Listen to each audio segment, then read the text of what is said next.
Texas, 1944. The sun hammered down on Camp Hereford like molten brass, turning the parade ground into waves of shimmering heat. Beyond the wire, cattle moved through mesquite and dust, their shapes dissolving in the distance where earth met sky. Inside the fence, 300 German prisoners stood in formation, their Afrika Korps uniforms faded to ghosts of sand and war. They had crossed an ocean expecting execution. Instead, they found something far more dangerous to their hatred. A man named Roy Mitchell who refused to see them as enemies. What happened next would force the U.S. Army to choose between regulations written in Washington and a life hanging by a thread under the relentless Texas sun. The train cars rattled west through the night, steel wheels grinding against rails that stretched endlessly toward a horizon none of the prisoners had imagined.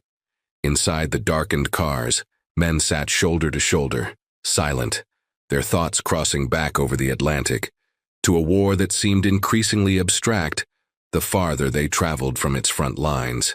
Franz Weber pressed his face against the narrow gap in the wooden slats. The landscape scrolling past bore no resemblance to the propaganda films they had been shown in training camps outside Munich. There were no burned cities here, no columns of refugees, no evidence whatsoever of a nation at war. Instead, farmhouses sat peacefully beneath ancient trees, their windows glowing yellow in the dusk. Fields rolled away into darkness, unbroken, untouched. He expected cruelty but found confusion. The train slowed near dawn, brakes screaming against the stillness. When the doors finally slid open, light poured in like water, blinding after hours of darkness.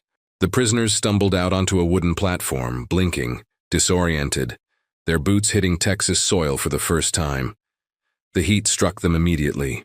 It was June, and the sun was already climbing, burning away the last cool shadows of night.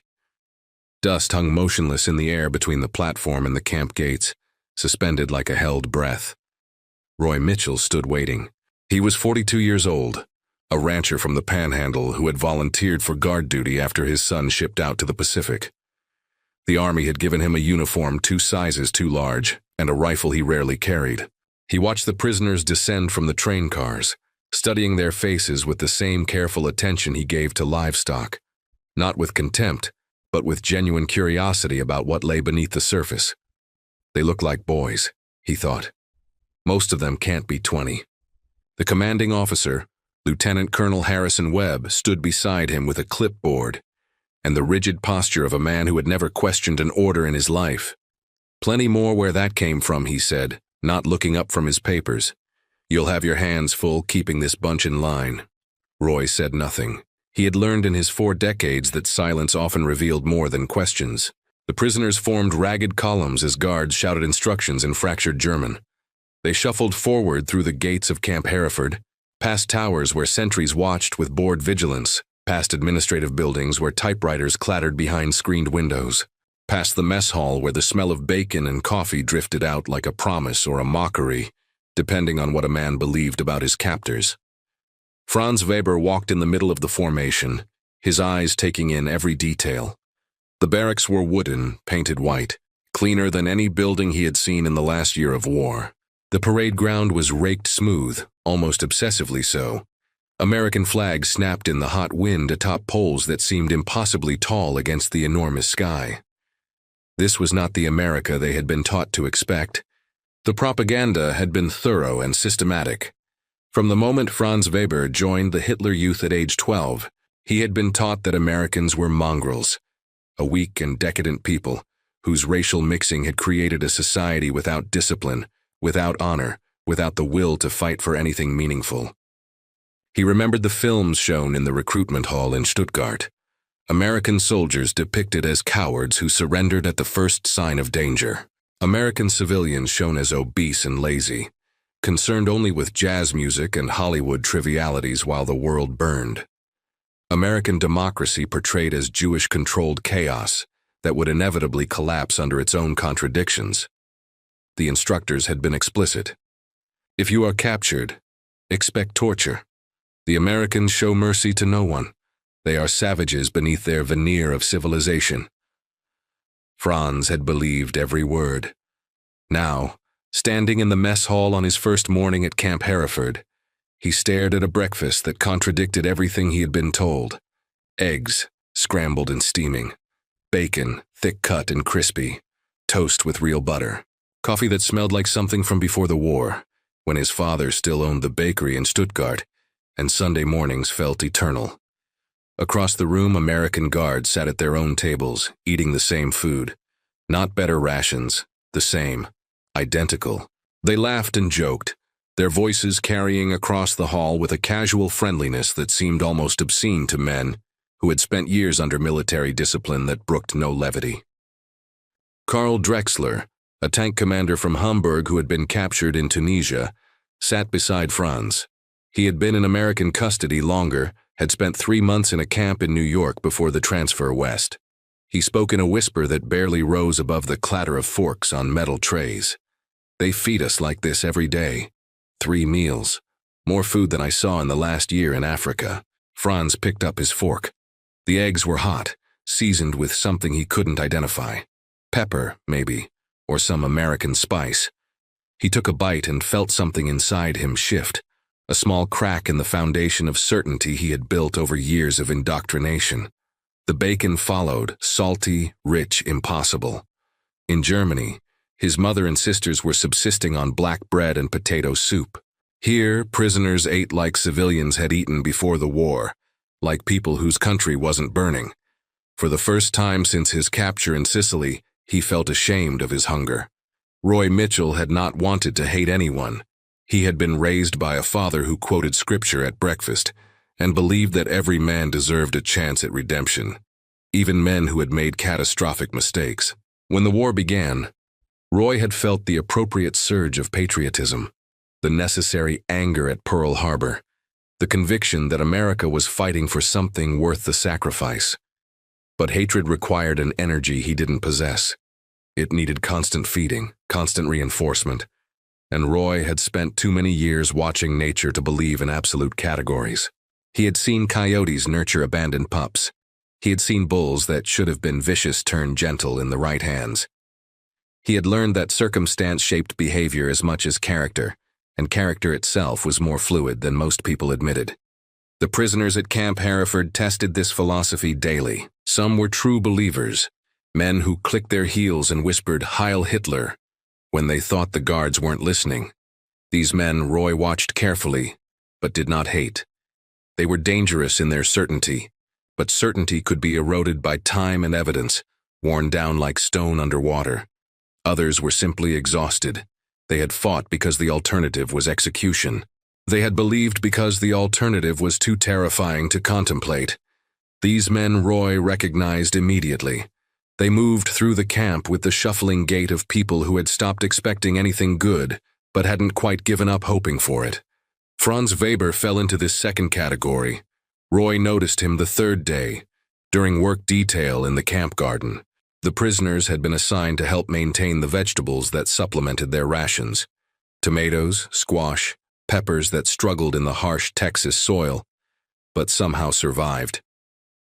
Franz worked with a precision that suggested prior experience, his hands moving efficiently through the plants, removing weeds, checking for insects, treating each tomato vine like something that deserved care. "You know farming?"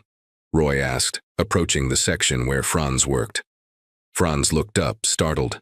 His English was minimal, learned from a phrase book during the long voyage across the Atlantic. "A little. My grandfather." He gestured vaguely, as if the past were a location somewhere behind him. Roy nodded. He understood that gesture. The war had turned everyone's past into a foreign country. "These need water," Franz said, pointing to a row of struggling pepper plants. "Too much sun." Roy considered this. The kid was right. The peppers were planted on the western side of the garden, exposed to the full force of the afternoon heat. "They're in the wrong spot," Roy said. "We'll move them tomorrow." Franz looked surprised, as if he had expected his observation to be ignored or punished. Instead, Roy made a note on the small pad he carried and moved on to inspect the rest of the garden. That evening, Franz wrote to his mother for the first time since his capture.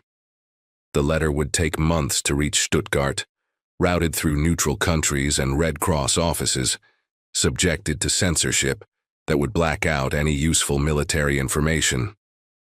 But he wrote it anyway, needing to put words to the cognitive dissonance that was becoming harder to ignore.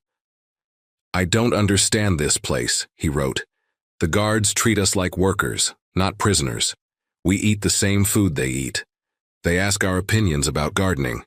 One of them, a man named Mitchell, looks at us like we're people who made a wrong turn, not enemies who deserve to die. I don't know what to do with kindness when I was taught to expect brutality." He didn't mention that he was beginning to suspect the propaganda had lied about more than just the food. August arrived with temperatures that made hell seem like an optimistic metaphor. The thermometer outside the camp office climbed past 110 degrees by noon, and the air shimmered with the kind of heat that made rational thought difficult and tempers dangerous. The prisoners worked shorter shifts during the worst hours, but even reduced labor left them drenched in sweat and dizzy with heat exhaustion. The camp physician, Captain James Eldridge, moved through the barracks each evening, checking for signs of heat stroke, distributing salt tablets, warning about the dangers of dehydration in a climate that could kill the unprepared. Franz had adapted better than most.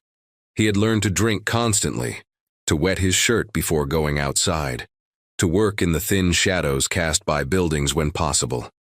He had also learned the rhythms of the camp, when the guards were attentive, when they relaxed, where the blind spots existed in the tower sight lines.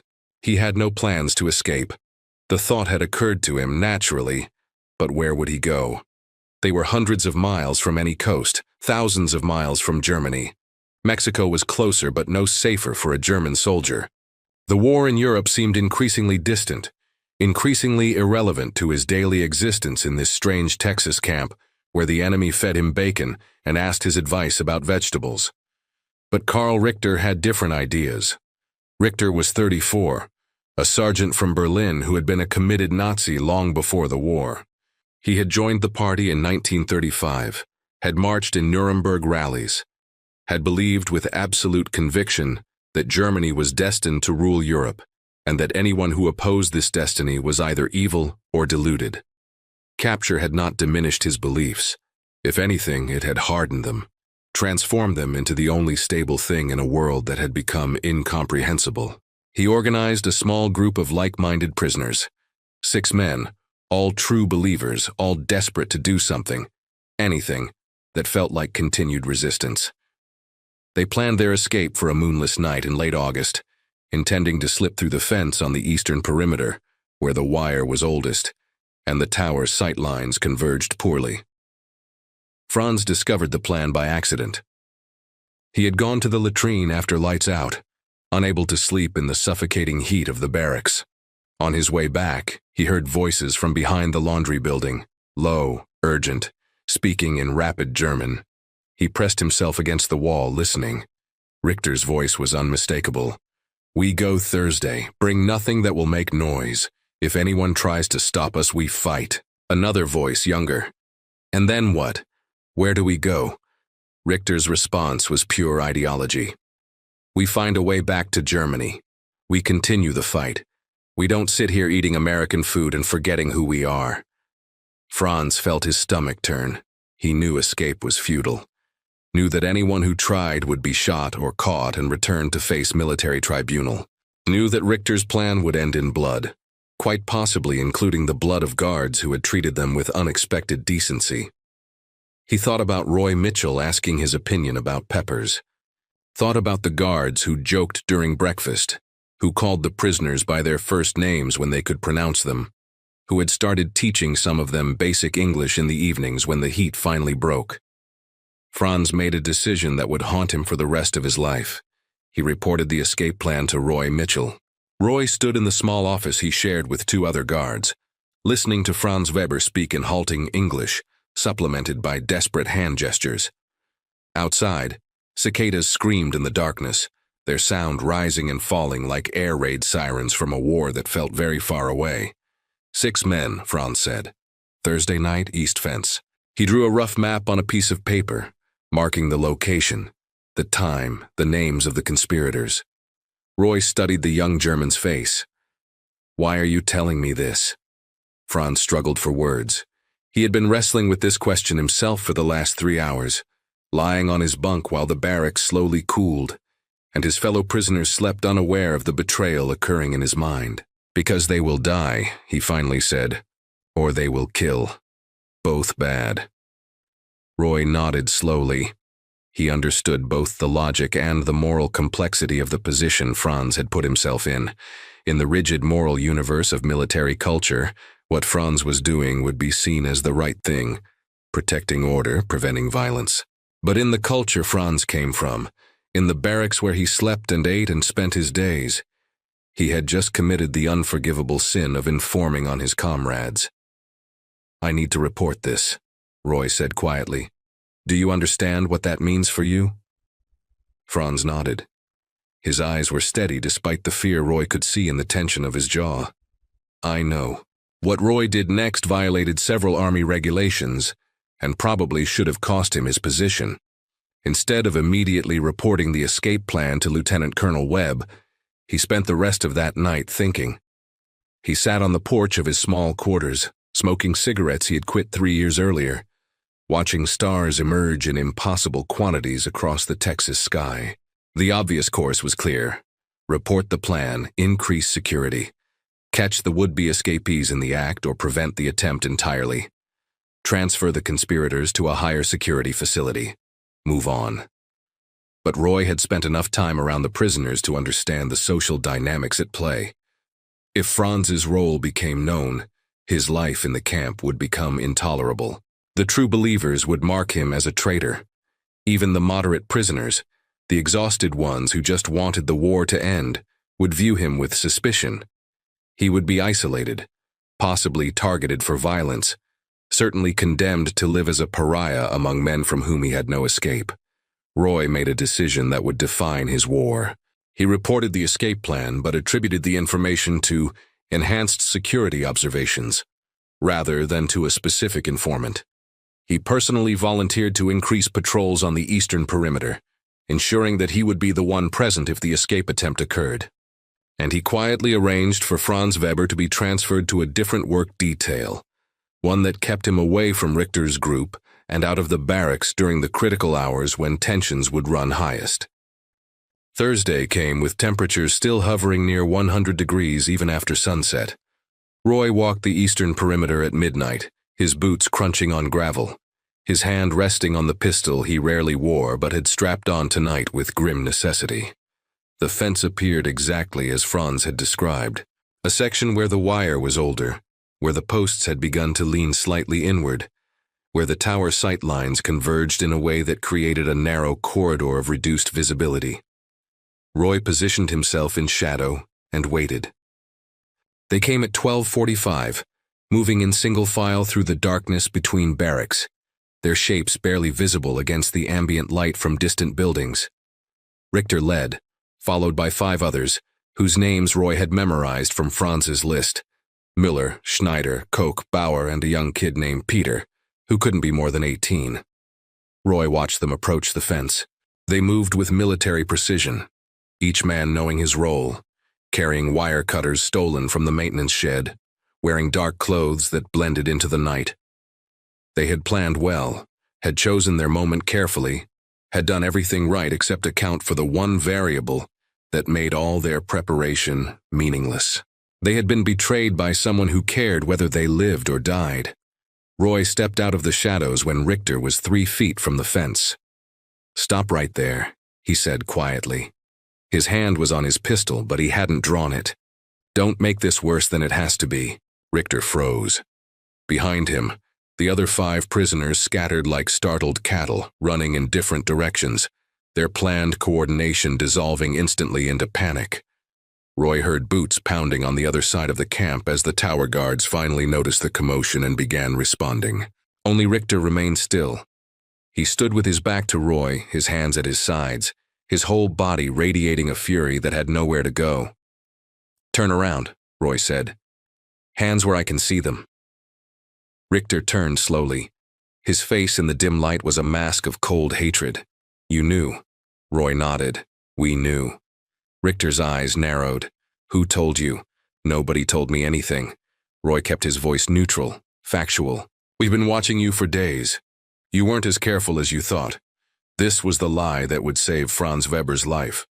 Roy delivered it with the same calm certainty he used when explaining ranch work to hired hands, when settling disputes between neighbors, when doing any of the small acts of everyday mercy that constituted his understanding of what a decent man owed to the world. Richter studied him for a long moment, then spat on the ground between them. "You Americans," he said in English that was better than he had previously revealed. "You think you can make us forget who we are with your bacon and your kindness. You think you can break us with comfort." Roy looked at him with something approaching sadness. "I don't want to break anybody. I just don't want anybody dying over something this pointless. What happened next would be debated in official reports for months." Richter lunged forward, not toward the fence. That would have been logical, a last desperate attempt at freedom. Instead, he lunged toward Roy, his hand reaching for the pistol at Roy's belt. His face twisted with the kind of rage that comes from having one's worldview systematically dismantled over months of cognitive dissonance and denied certainty. Roy reacted on instinct, years of ranch work translating into muscle memory faster than thought.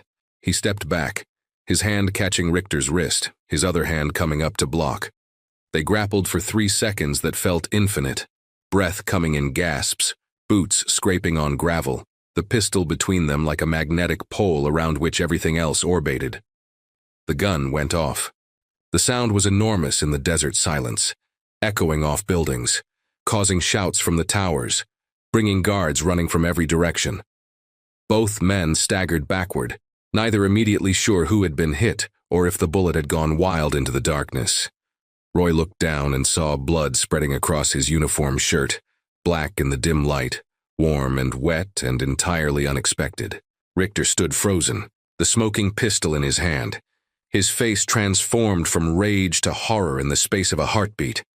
He dropped the weapon like it had burned him, his mouth opening and closing soundlessly. Roy sat down hard, his back against the fence post. The wound was in his left side, just below the ribs, burning with an intensity that made his vision blur. Around him, the camp erupted into chaos. Sirens wailing, boots pounding, voices shouting commands in English and German, the whole carefully maintained order of the place dissolving into its component parts of fear and violence and ancient human responses to blood. But Roy's attention remained fixed on Richter, who stood paralyzed 3 feet away, staring at his own hands like they belonged to someone else. "Go on," Roy said quietly. He nodded toward the fence. "You got maybe 10 seconds before they get here. Go." Richter didn't move. He looked at Roy, at the blood, at the hole cut in the fence behind him, at the darkness beyond that represented freedom or death or some uncertain mixture of both. "Go," Roy said again, louder now, using the voice he reserved for stubborn animals that refused to move. "Get out of here." But Richter knelt down instead. He pulled off his own shirt and pressed it against Roy's wound, his hands shaking, his face pale even in the darkness. "Hilfe!" he shouted toward the running guards. "Help! He needs help!" The guards arrived in force, separating the 2 men, calling for the camp physician, restoring order with the efficiency of men trained for exactly this scenario. Lieutenant Colonel Webb appeared in his nightclothes, his face rigid with the kind of fury that comes from having a quiet post suddenly transform into an incident that will require extensive paperwork and explanations to superiors in Washington. Through the confusion and pain, Roy watched them take Richter away, watched the young German look back over his shoulder, his eyes meeting Roy's for one last moment of mutual recognition. 2 men who had crossed a boundary neither had expected to encounter, who had found themselves on opposite sides of a moment that revealed the insufficiency of sides. Captain James Eldridge worked on Roy Mitchell for 2 hours in the camp infirmary, removing the bullet that had lodged near his spine, cleaning the wound channel, stitching tissue back together with practiced efficiency, while nurses held lamps and passed instruments, and Roy drifted in and out of consciousness under morphine that made the ceiling tiles swim like clouds. "You're lucky," Eldridge said when he finally stepped back, stripping off blood-soaked gloves. "Another inch to the right and we'd be shipping you home in a box." "Lucky," Roy repeated. His voice sounded distant even to himself. Yeah. Lucky. He woke fully the next morning to find Lieutenant Colonel Webb sitting beside his bed, holding a clipboard and wearing an expression that suggested sleep had been minimal and satisfaction entirely absent. "Tell me what happened," Webb said. "All of it. No embellishment." Roy told the truth as he had constructed it. The escape plan discovered through enhanced surveillance. His decision to personally monitor the high-risk area. The confrontation with Richter. The struggle for the weapon. The shot. He left out only one detail. The name, Franz Weber. Webb listened without interruption, making notes on his clipboard in handwriting so precise it looked like typography. When Roy finished, Webb sat silent for a long moment, his jaw working like he was chewing over words before deciding which ones to swallow and which to spit out. "You violated protocol," Webb said finally. "You should have reported the escape plan through official channels. You should have assembled a proper response team. You should have maintained appropriate distance from the prisoners. You should have done about 15 things differently than you did." Roy nodded. "Yes, sir." Webb looked at him with eyes that revealed more complexity than his rigid posture suggested. "But you also probably saved that German's life. If he had made it through that fence, the tower guards would have shot him dead within 50 yards. You definitely prevented what could have been a mass escape attempt that would have ended with multiple casualties on both sides." He closed the clipboard. "I'm recommending you for commendation and suspension simultaneously." The Army loves paradoxes. Roy almost laughed, but the movement hurt too much. "What about Richter?" "Richter's in the stockade. He'll face court-martial for assault and attempted escape." Webb's expression softened fractionally. "He's also refusing to eat. Says he won't take American food anymore. Says he'll starve before he accepts kindness from people he tried to kill." Roy closed his eyes. The morphine was pulling him back toward sleep, but he fought it long enough to ask one more question. "The informant? The one who told about the escape plan. His identity stays protected?" Webb looked at him with something approaching understanding. "There was no informant, Mitchell. Remember? Just enhanced surveillance." Roy nodded and let the morphine take him. Franz Weber learned about the shooting the next morning during breakfast. The news spread through the prisoner population like wind through grass, bending everyone in its path, revealing allegiances and character in the pattern of response. Some prisoners celebrated quietly. They saw Roy Mitchell's wounding as justice, as proof that American softness would eventually be punished, as validation that the war was still real, even in this strange Texas camp, where the boundaries between friend and enemy had become disturbingly unclear. Others fell silent. These men, the exhausted ones, the ones who had stopped believing in certainty, looked at their eggs and bacon and felt the weight of shame.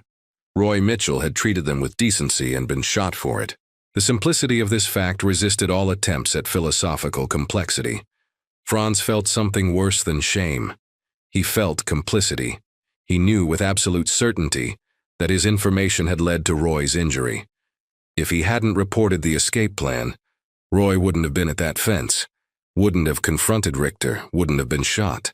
The chain of causation was clear and terrible and impossible to escape. Carl Drexler found him in the garden that afternoon, pulling weeds with mechanical intensity, his hands moving fast enough to bleed from torn blisters. "You heard about Mitchell," Carl said quietly. Franz didn't look up. "I heard. He's going to live. Bullet missed anything vital." Franz nodded but said nothing. Carl sat down on the edge of the garden bed. His boots caked with Texas dust that had become as familiar as the mud of Hamburg felt foreign. "It wasn't your fault," he said. "You didn't shoot him." Franz yanked a weed so hard the roots came up with a chunk of soil attached. "I might as well have." Carl studied him for a long moment. Others saw Franz Weber, a 22-year-old soldier from Stuttgart. Carl saw something more complicated. A young man trying to navigate moral territory for which their training had provided no maps. "Did you know?" Carl asked quietly. "About the escape attempt?" Franz's hands stilled. The question hung in the hot air between them like heat shimmer. "No," Franz said. He was a better liar than he had known. Carl nodded, accepting this or pretending to. He stood up, brushing dust from his pants. Mitchell's a good man. Better than most. Better than us. Better than us. That evening, he wrote another letter to his mother. This one he would never send. I have learned something terrible in this place, he wrote. The enemy is not who we were told. The Americans are not savages. They are not weak. They are not decadent. They are simply people trying to do a difficult job with limited information and uncertain guidelines. And this is more terrifying than any propaganda because it means everything we believed was a lie, which means we fought and bled and killed, for a lie which means our sacrifices meant nothing except the enrichment of men who saw us as tools rather than people. I don't know how to live with this knowledge. I don't know how to go home to Germany and pretend I still believe things I now know are false. I don't know how to honor the memory of friends who died fighting for a cause I now understand was evil. A man named Roy Mitchell was shot because he tried to prevent violence. He treated us with kindness and was nearly killed for it. If this is what goodness gets you, what hope is there for any of us?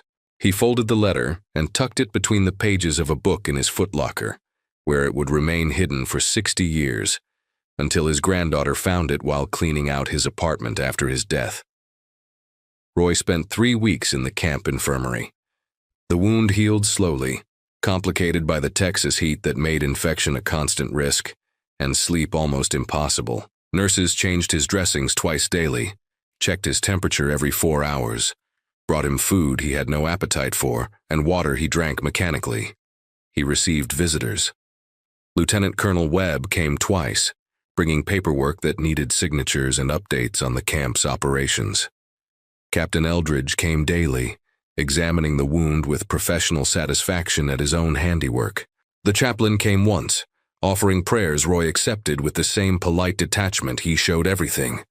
Not because he disbelieved, but because he had learned over 42 years that faith was too personal to discuss with strangers. Franz Weber did not visit.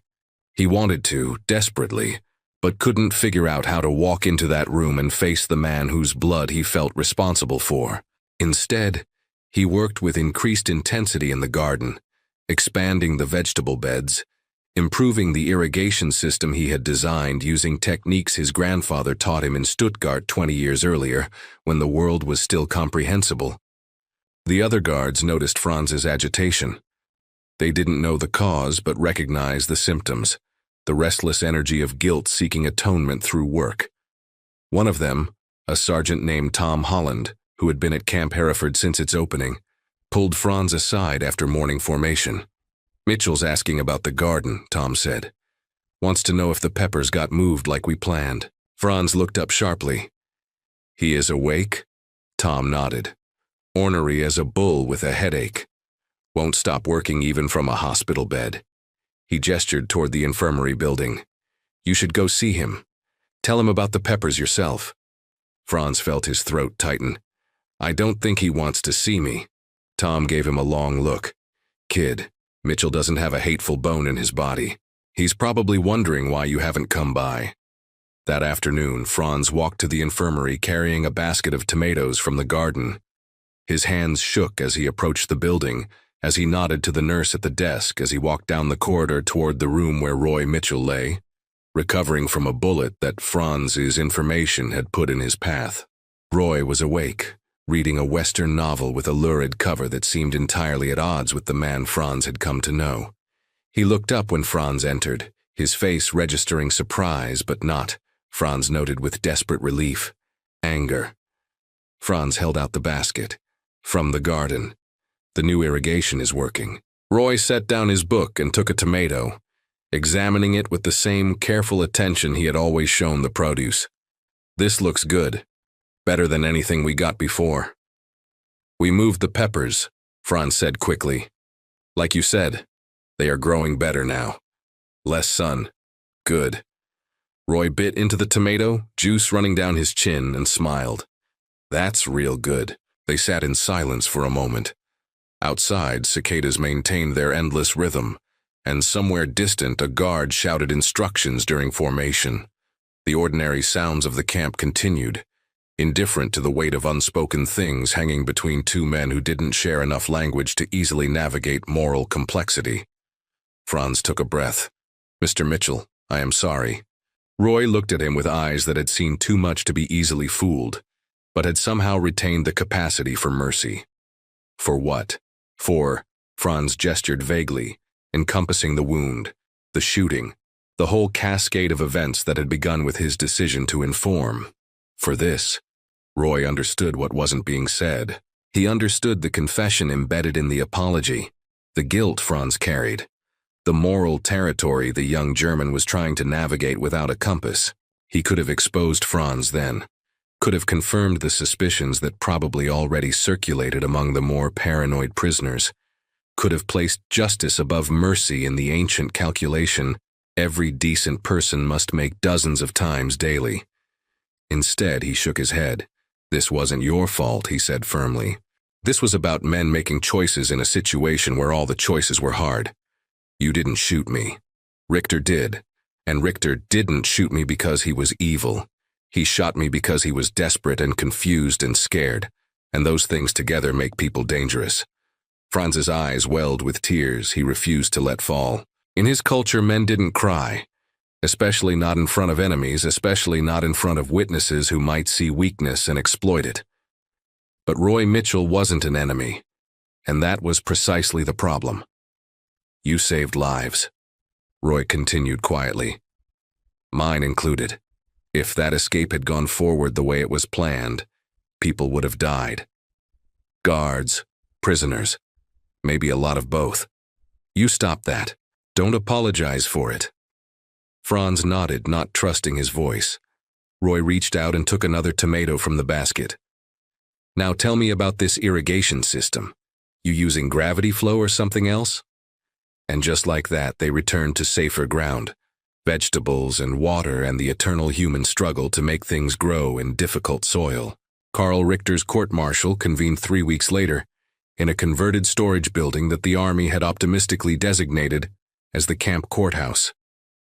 The proceedings followed military protocol with the rigid formality that characterized all Army operations, a formality that felt increasingly absurd to anyone who had spent time in the moral ambiguity of the camp itself.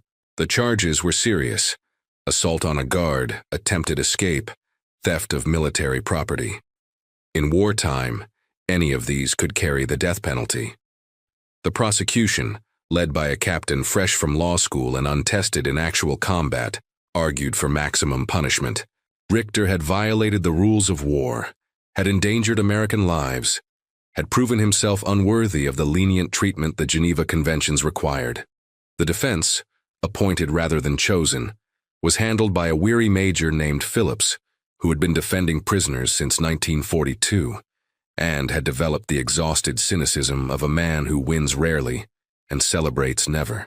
He argued diminished capacity, the strain of capture, the confusion of captivity, the psychological pressure of being held in a place where the enemy treated you better than your own officers ever had. Roy Mitchell was called as a witness. He walked into the makeshift courtroom on crutches, still pale from blood loss but steady enough to take the oath and tell his story. The prosecutor led him through a careful recitation of events: the discovery of the escape plan, the confrontation, the struggle, the shot. Everything precise and factual and stripped of the moral complexity that made it meaningful. Then came cross-examination. Major Phillips stood slowly, shuffling papers with the theatrical weariness of a man who knew his cause was hopeless, but refused to abandon it entirely. "Mr. Mitchell, did Sergeant Richter deliberately shoot you?" Roy considered this carefully. "He shot me during a struggle for my weapon. Whether that makes it deliberate depends on how you define the word. Did he point the gun at you and pull the trigger with intent to kill?" "No.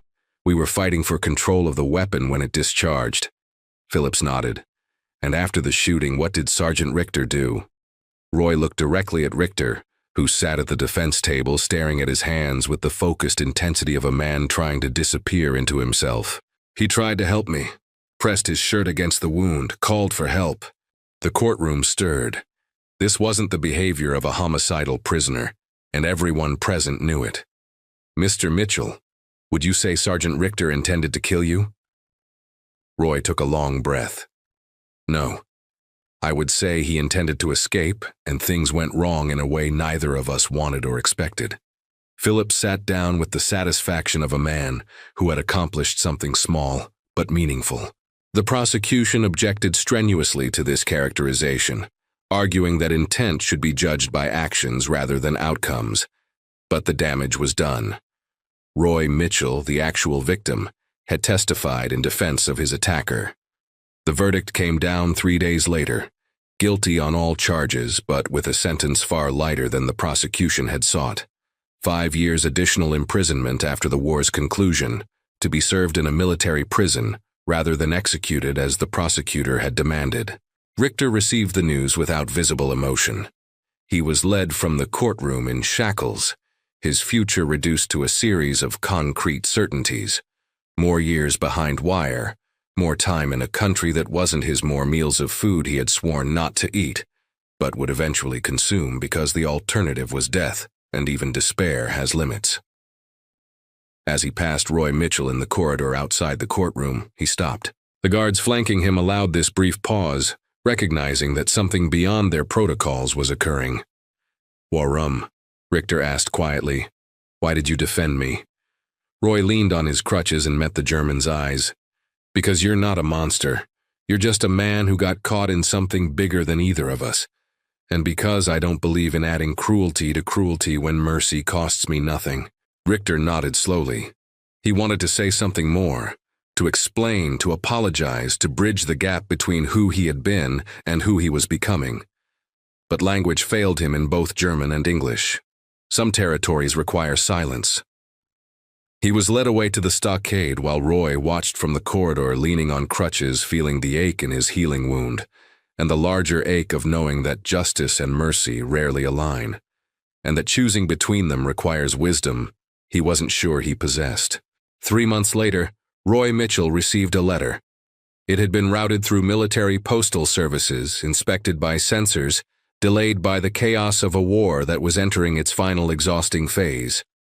The return address was listed simply as Camp Hereford, Prisoner Wing C, and the handwriting was careful, almost childlike in its precision.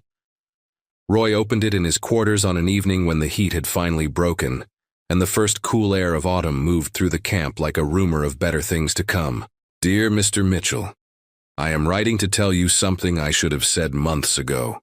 When I came to this camp, I believed Americans were savages. The propaganda showed us films of your soldiers committing atrocities. We were told you would torture and kill us. We were taught that your democracy was weakness, and your kindness was a trap. You proved everything we were taught was a lie. I know you were shot because of information I provided about the escape attempt. I know you protected my identity. I know I owe you my life, possibly several times over. Once when you prevented the escape that would have gotten me killed by tower guards, and again when you kept my name out of reports that would have made me a target.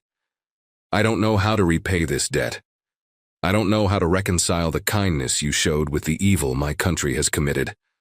I don't know how to go home to Germany and face people who still believe the lies, who will think I betrayed the cause by learning to see Americans as human. But I want to tell you this. The war Germany was fighting was wrong. The beliefs I held were wrong. The propaganda was wrong. And you were right. You and the other guards here who treated us with decency even when we didn't deserve it, who fed us even when our own country was starving, who showed us that the enemy was not who we were told. You defeated Nazism in my heart more effectively than any bomb or bullet ever could, not through cruelty, but through kindness, not through force, but through mercy, not by becoming the monster we were taught to fear, but by remaining human when it would have been easier to hate. I am ashamed of what I believed. I am ashamed of the uniform I wore. I am ashamed that I ever thought people like you were less than human. I will carry this shame for the rest of my life, and I deserve to. But I want you to know that your kindness changed me, changed many of us. We came here as enemies. We are leaving as men who understand that the real enemy was never the Americans. It was the ideology that taught us to hate people we had never met, to kill people we had no reason to kill, to serve a cause that was evil from its very foundation. Thank you for treating me like a human being. Thank you for protecting me even at risk to yourself. Thank you for showing me that the world contains more grace than I was taught to believe possible. I hope your wound heals completely. I hope the war ends soon. I hope someday I can return to Germany and help rebuild it into a country worthy of the mercy you showed us. With deepest respect and eternal gratitude, Franz Weber Roy read the letter twice, then folded it carefully and placed it in the box where he kept important things: his son, his letters from the Pacific, his wife's photograph from before she died in 1941, the deed to his ranch that waited for him somewhere in the future when the war finally ended. He thought about writing back but decided against it. Some things didn't need response. Some things were better left as single moments of honesty in a world that often made honesty dangerous. Instead, he went to the garden the next morning and inspected the vegetables that Franz Weber had so carefully tended. The tomatoes were heavy on their vines, the peppers thriving in their new location, the whole enterprise flourishing under care that came from understanding rather than obligation. Roy picked a tomato and bit into it, juice running down his chin, and thought about the strange ways war revealed character. Not through violence, but through the small moments of decency that survived violence, through the kindness that persisted when cruelty would have been easier, through the mercy that some men extended, even when mercy cost them blood. The war would end in 7 months. Germany would fall. The prisoners would be repatriated. Camp Hereford would close, its buildings repurposed or demolished, its history reduced to footnotes in military archives that few people would ever read. But Roy Mitchell would remember. Would remember Franz Weber and Karl Richter, and all the other young men who came to Texas believing lies and left with complicated truths. Would remember that he had been shot trying to prevent violence, and had somehow survived to see the moment transformed into something approaching redemption. Would remember that the real war, the one that mattered most, wasn't fought with bullets and bombs, but with the daily choice between cruelty and mercy, between hatred and understanding, between seeing the enemy as monster or as human. He had chosen mercy, had paid for it with blood and pain and months of recovery, and standing in the garden on that cooling autumn morning, tasting a tomato grown by a former enemy who had become something else entirely, Roy Mitchell believed it had been worth it. Every drop of blood, every moment of pain, every risk he had taken. All of it worth it to prove that kindness could survive even war's deliberate attempt to murder it.